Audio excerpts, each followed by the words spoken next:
Sorry, my lunch is ordered. All right, good afternoon. As you saw this morning, the Secretary General spoke at the General Assembly on the observance of the International Day of Commemoration in memory of the victims of the Holocaust. The Secretary General said the ceasefire and hostage release deal between Israel and Hamas offers hope as well as much needed relief. He added that the United Nations will do its utmost to ensure it leads to the release of all hostages and a permanent ceasefire in Gaza. The Secretary General also said that today we mourn the 6 million Jews murdered by the Nazis and their collaborators as they sought to destroy an entire people. We grieve the Roma and Sinti also targeted for genocide, the people with disabilities, LGBTIQ plus people, all those enslaved, persecuted, tortured, and killed. We renew our resolve never to forget the atrocities so that the outrage of conscience of humankind. The Secretary General also underscored that the remembrance is not only a moral act, remembrance is a call to action. He added that this is our duty to speak up against hate, to stand up for human rights for all, and to make all those rights a reality. Moving to the situation in Sudan, I have a statement to share with you. The Secretary General strongly condemns the attack that hit the Saudi teaching hospital in El Fasher in Sudan's North Darfur state on January 24th, in which at least 70 patients and their relatives were reportedly killed, with dozens more wounded. This appalling attack, which affected the only functioning hospital in Darfur's largest city, comes after more than 21 months of war have left much of Sudan's healthcare system in tatters. The Secretary General reiterates that under international humanitarian law, the wounded and the sick, as well as medical personnel and medical facilities, must be respected and protected at all times. He further recalls the perpetrators of serious violations of international humanitarian law must be held accountable, and that the deliberate targeting of health care facilities may constitute a war crime.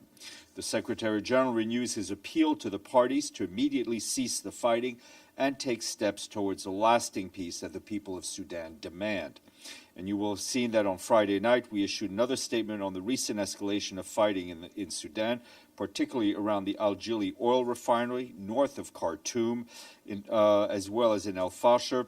The Secretary General renewed his call for urgent and genuine dialogue between the parties to the conflict, reiterating that a sustainable resolution to the conflict can only be achieved through an inclusive political process. He added that his personal envoy, Ramtam Lamamra, continues to engage the parties and all relevant stakeholders to de-escalate the conflict and to promote a Sudanese-led inclusive dialogue that will bring a sustained end to the war. And also I have a statement to share with you regarding the U.S.'s decision to pause foreign assistance. The Secretary General notes with concern the announcement of a pause in U.S. foreign assistance. He calls for additional exemptions to be considered to ensure the continued delivery of critical development and humanitarian activities for the most vulnerable communities around the world. Those lives and livelihoods depend on this support. The Secretary General looks forward to engaging with the new United States administration on the provision of much-needed development support to people grappling with the most difficult challenges confronting the developing world. The United States is one of the largest aid providers, and it is vital that we work constructively to jointly shape a strategic push forward. Our Deputy Secretary General, Amina Mohammed, is in Dar es Salaam in Tanzania attending the Africa Energy Summit. The conference brings together African heads of state, private sector leaders, and civil society to expand electricity access to 300 million people across the continent by 2030.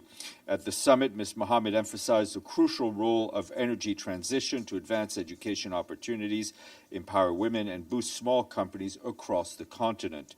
She also met in Dar es Salaam with Samia Suluhu Hassan, the president of Tanzania. They discussed the country's efforts in climate action, energy transition, and sustainable mining as part of advancing the 2030 agenda. Ms. Mohammed also met with ministers, multilateral development bank representatives, and civil society leaders. The Deputy Secretary General underscored the urgent need to scale up investment and capitalize on the synergies between electricity access and progress towards achieving the Sustainable Development Goals. Tomorrow she will attend the second and final day of the summit. Turning to the occupied situation in the occupied Palestinian, in Gaza, particularly, I have quite a long update for you. Our humanitarian colleagues tell us that our partners have been monitoring the movements of hundreds of thousands of Palestinians who started returning to their place of origin in northern Gaza. They're providing them with hot meals, high-energy biscuits, and emergency medical care as needed. According to our partners, the latest figures, nearly 220,000 people returned from southern Gaza to the north today alone, following the opening by the Israeli army of the checkpoint at Al-Rashid Road, allowing people from the south of the Strip to move north. We, along with our humanitarian partners, continue to scale up vital aid to those who need it in Gaza. Humanitarian partners and assistance are now reaching areas that were previously impossible to access, including along Al-Rashid Road and to areas in the south of Gaza City. During the first 4 days of the ceasefire, the World Food Program delivered more food to Gaza's population than in the entire month of December 2024. For its part, UNRWA brought in enough food for 1 million people during the first 3 days of the ceasefire alone. The UN Children's Fund said that trucks filled with water, hygiene kits, malnutrition treatment, warm clothes, tarpaulins, and other critical humanitarian assistance have been entering from crossing points at both the north and the south of the Gaza Strip. The agency says it aims to deliver over 50 trucks a day during the first phase of the ceasefire and has hundreds of pallets of aid pre-positioned in Gaza's borders, with more on the way. On the ground, UNICEF tells us they're also ramping up critical services, including water, sanitation, nutrition, and mental health, as well as psychosocial support for children. Yesterday, OCHA carried out a needs assessment in the Al-Fukhari area, which is east of Khan Yunis, where some 10,000 returnees urgently require water and shelter support. The team also visited returnees in Abbasan area, where some 45,000 people are sheltering in schools and makeshift sites because their homes were destroyed. Yesterday in Khan Yunis and Deir al-Bala, our partners tracking the displacement of people in Gaza carried out assessments at 8 sites where about 38,000 people are living. Most said they plan to stay, though those displaced from the north expressed a desire to move once the situation stabilizes. The team noted that people at these sites urgently need food support, shelter assistance, clean water, and hygiene kits. And turning to the occupied West Bank, our humanitarian colleagues there warned that the situation in Jenin and its refugee camp continues to deteriorate as the ongoing operation by Israeli forces entered its 7th day, resulting in further casualties and the destruction of roads and infrastructure. Yesterday, a 2-year-old child was reportedly killed by Israeli fire while at her grandparents' home. Since the operation began in Jenin on January 21st, 16 deaths have been reported. Meanwhile, today in Tulkarm refugee camp, an airstrike reportedly killed 2 Palestinians, raising concerns over the use of force that exceeds law enforcement standards. Israeli forces have since raided Tulkarm and surrounded the government hospital. Our humanitarian colleagues stress that health facilities, including hospitals, are not a target and should be protected at all times wherever they are. And I was asked over the weekend about the situation between Israel and Lebanon. I can tell you that the Secretary General is concerned by reports of multiple casualties due to Israeli fire on Lebanese civilians who were returning to villages where the IDF, the Israeli Defense Forces, are still present in South Lebanon since yesterday, and calls on the parties to exercise restraint and caution. He recalls that the November understanding on the cessation of hostilities between the parties has brought about a significant reduction in hostilities, a positive development after the period of heightened violence that we saw. And that positive development must be preserved.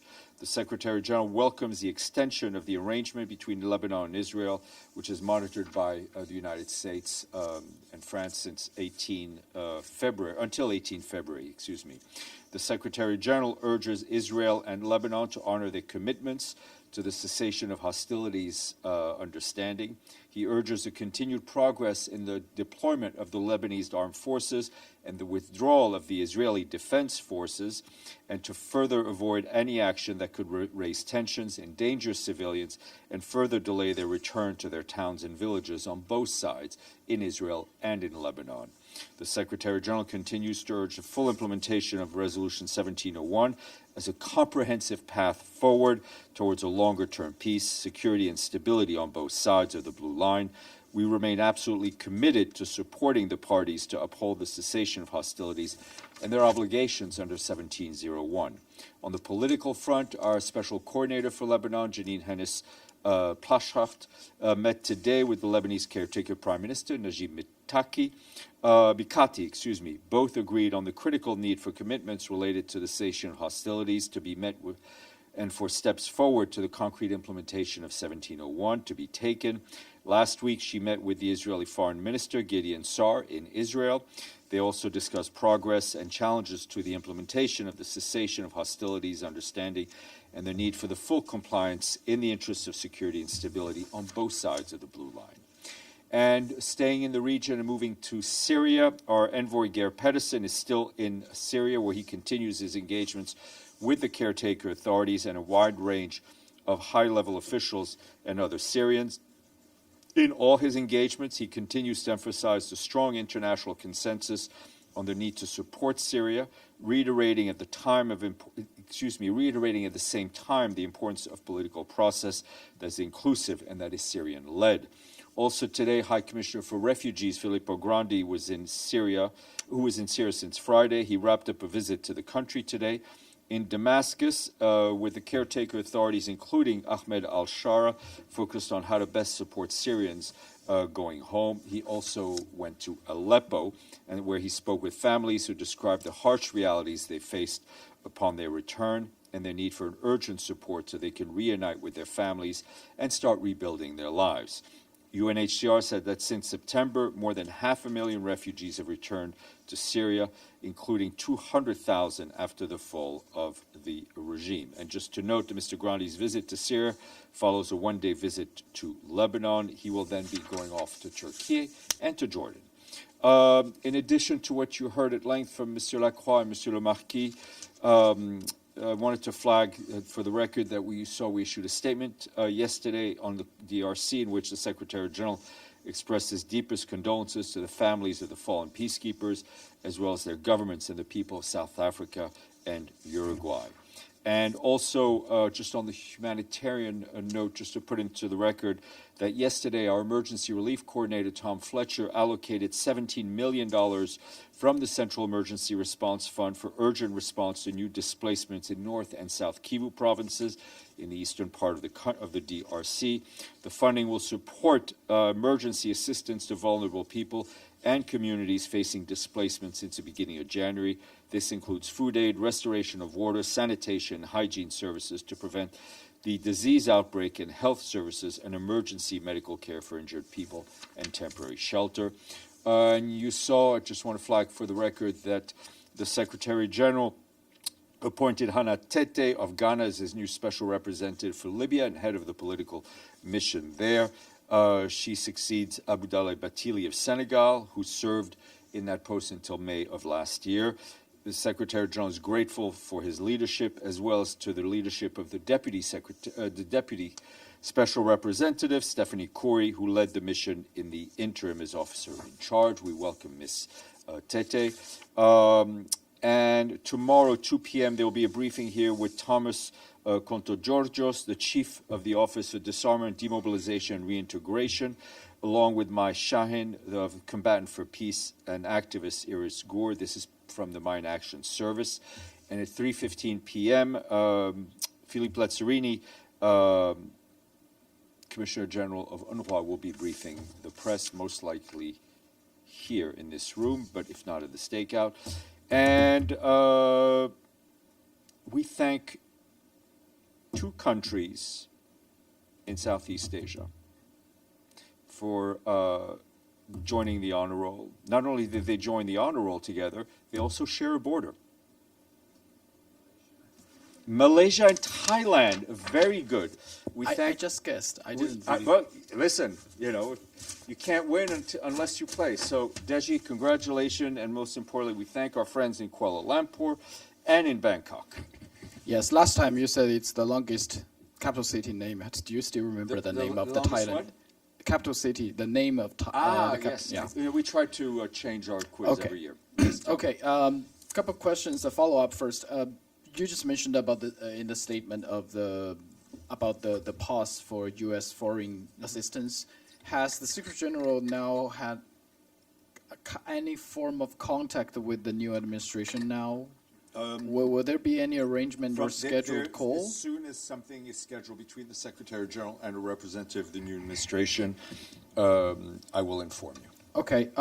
Last week, during last weekend, President Trump, when talking about Gaza, he talked to foreign leaders that his idea is to first clean out the whole Gaza, and then he didn't really mention whether the Palestinians are going back or not. What is the response from the Secretary General? We saw the comments, and I think we all saw the comments clearly opposing this plan from Egypt, from Jordan, from the Arab League. Of course, we would be against any plan that could that would lead to the forced displacement of people, or could or would lead to any type of ethnic cleansing. Now, let's go back to the foreign assistance. How much impact would that be for UN operation worldwide? Look, the U.S. Is the largest, if not the largest, contributor to the UN system in terms of voluntary contributions to humanitarian development aid. We are currently mapping out all of what that means and the impact that it would have. Okay. Another thing, I think it will be my last question. I'm sorry.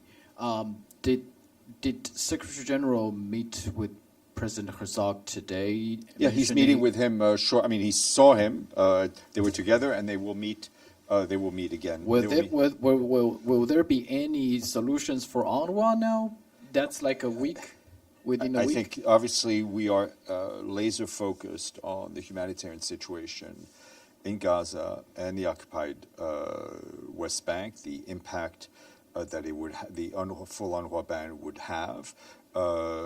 We are committed to doing our best in terms of continuing humanitarian support. But as we've said, there in many areas there is no alternative to UNRWA, notably in the educational and health sphere. And if the UN is no longer, and UNRWA is no longer able to provide those services, that will become the responsibilities of the State of Israel. Senor. Steph, yesterday there was a row between the United States and Colombia on the deportation flights. We knew that both Colombia and Brazil have complained because the deported immigrants arrived handcuffed and with chains on their feet. So my question is, what does the Secretary General think, not of the deportation flights, but the way they are performed?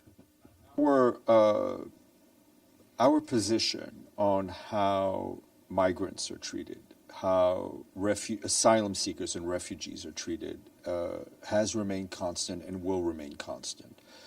Migrants need to have their dignity respected, need to have their rights respected, as well as asylum seekers, while also recognizing, obviously, that countries have a right to set, to control their own borders and to set their own policy, but there are standards that need to be respected. Yes, Madam. Earlier you just offered the Secretary General's comment on the U.S. suspension of humanitarian aid. Is the Secretary General confident that the new U.S. administration would listen to its call for the reconsideration of... There is a natural role for leadership of the United States within the United Nations system. We're extremely appreciative of the generosity the United States has always shown. We want to work together to assess, to hear and deal with the concerns of the new U.S. administration, while at the same time ensuring that the most vulnerable remain protected. Second question, still on that. How is the UN, prepared to deal with the financial fall that will definitely happen under this? Well, obviously our humanitarian agencies, development agencies are right now mapping out the impact that, should this stay in place, would have, right? Miriam. Thank you, Steph. WFP says aid cut to Afghanistan leaves millions hungry this winter. How worried is the Secretary General about the situation in Afghanistan and the aid cut? And if it goes longer than 90 days, is there any plan B in place, or? Look, I think every agency, as I said, is mapping out the impact. Humanitarian agencies are always looking for a new source of funding. What we do know is that the humanitarian needs around the world are growing, right, exponentially, and you see it year to year. It is incumbent that every member state and that other sources of funding step up to meet the needs of the most vulnerable. And we're, of course, concerned what would happen in Afghanistan and many other places where people rely hand to mouth on the World Food Program. Stefano. Thank you very much, Stéphane. Does the Secretary General expect from the Security Council about the DRC, we're talking about DRC, an action they didn't take it yet? Any action, something Sorry, that... would the Secretary General what? Would the Secretary General expect something else from the Security Council about DRC that didn't, any action they didn't take it Well, yet? I think it was a good sign to have a unanimous press statement yesterday. I think we look forward to continuing unity of the Security Council on this issue. It's important to remember that peacekeeping missions exist because of Security Council resolutions. So Security Council members have a very specific role to play in that regard. Just a follow-up, how much the Secretary General is concerned about force of rebel entering a city of over 1 million people in this moment? Is... Obviously concerned. I think, of course. The insecurity, the humanitarian situation in the eastern DRC is something that we're not discovering today. We've been talking about it regularly, including the issues with the M23 and other rebel groups. Madame, that would be you. Thank you very much. Stéphane, I'd like to ask you about the situation in the West Bank. Since the ceasefire in Gaza, you've also mentioned here that Israel has intensified its attack in the West Bank, and today you mentioned a toddler being killed by Israeli gunfire. Reports indicate that he was actually shot by a sniper. So will the situation in the West Bank come out with the Israeli President Herzog today when he meets the Secretary General? And in general, does the Secretary General fear that the West Bank may become the new Gaza? Look, we're very concerned about the deteriorating situation in the West Bank, especially something we've been flagging for a long time is the often unchecked violent activities of Israeli settlers on the civilian population, Palestinian population in the West Bank. It is incumbent on everyone to ensure that the focus, because there's focus on Gaza, we don't lose focus on the other parts. Abdelhamid. Thank you, Steph, and welcome back. Thank you. On Lebanon, Steph, have UNIFIL reported any violation of the ceasefire agreement by the Lebanese side when they were reporting so many violations committed by Israel, including killing 15 civilians? When you put them together in a statement, it doesn't show the border between one side and the other. Why is that?